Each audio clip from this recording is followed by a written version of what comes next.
حدیث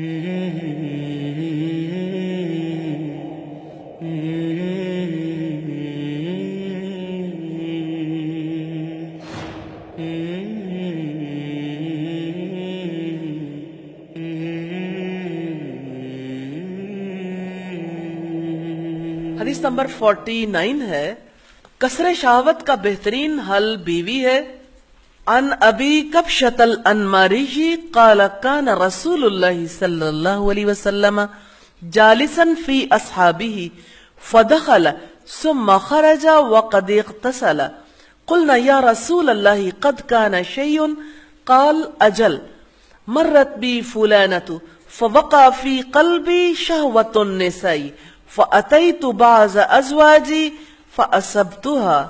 فكذلك ففعلوا فإنه من أمائل أعمالكم إتيان الحلال۔ حضرت ابو کبشہ انماری کہتے ہیں رسول اللہ صلی اللہ علیہ وسلم اپنے صحابہ کے ساتھ تشریف فرما تھے، اچانک اندر چلے گئے، غسل کر کے باہر تشریف لائے۔ ہم نے کہا اللہ کے رسول کچھ کام پڑ گیا تھا، آپ نے فرمایا ہاں فلاں عورت میرے پاس سے گزری تو میرے دل میں عورت کی طلب پیدا ہوئی، اس لیے میں اپنی ایک بیوی کے پاس گیا اور اپنی حاجت پوری کی۔ تم بھی ایسے ہی کیا کرو، حلال چیز کو استعمال کرنا افضل ہے۔ تو بدکاری کے فتنے سے محفوظ رہنے کا بہترین ذریعہ بیوی ہے۔ نبی صلی اللہ علیہ وسلم کا ہر عمل ایسا تھا جس کی وجہ سے امت کے لیے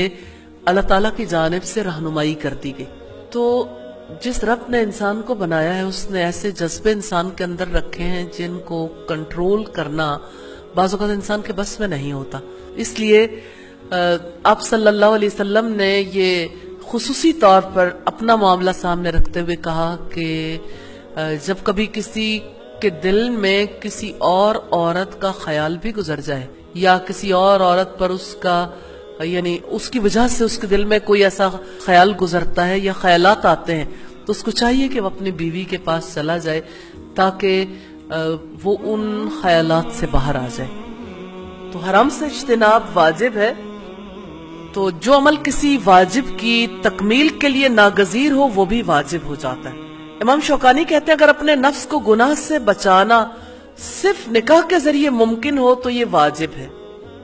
سیدنا جابر بن عبداللہ سے روایت ہے کہ نبی صلی اللہ علیہ وسلم نے کسی اجنبی عورت کو دیکھا، آپ ام المومنین حضرت زینب کے پاس آئے، اس وقت وہ چمڑے کو رنگنے کے لیے رگڑ رہی تھی۔ آپ نے اپنی ضرورت پوری کی اور پھر باہر تشریف لائے اور فرمایا بے شک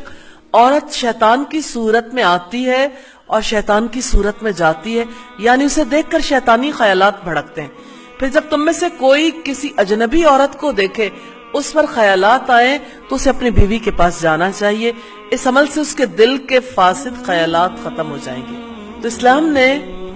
جنسی جذبے کی تسکین کے لیے سادہ فطری طریقہ کار اختیار کیا ہے، نہ اسلام میں رہبانیت ہے، نہ اس نفس کو کچلنے کے لیے کوئی ایسے طریقے بتائے گئے ہیں جو انسان پر بوجھ بن جائے۔ اس وجہ سے جیسے نکاح کی ترغیب دلائی ہے اسی طرح سے معاشرے کے اندر رہتے ہوئے کسی کے بھی حالات و واقعات مختلف ہو سکتے ہیں، سادہ اور آسان طریقہ بتا دیا گیا کہ کس طرح اپنے آپ کو پاک رکھ سکتے ہو۔ تو نکاح ہی جنسی بہاؤ کی درستگی کے لیے درست طریقہ کار ہے، واحد فطری راستہ ہے۔ اگرچہ نکاح بقائے نسل انسانی کا ذریعہ بھی ہے، لیکن دوسری طرف ہم دیکھتے ہیں کہ فطرت کے سارے تقاضوں کی تکمیل بھی اسی سے ہوتی، انسان کے رشتے بھی اسی کی وجہ سے تکمیل کو پہنچتے ہیں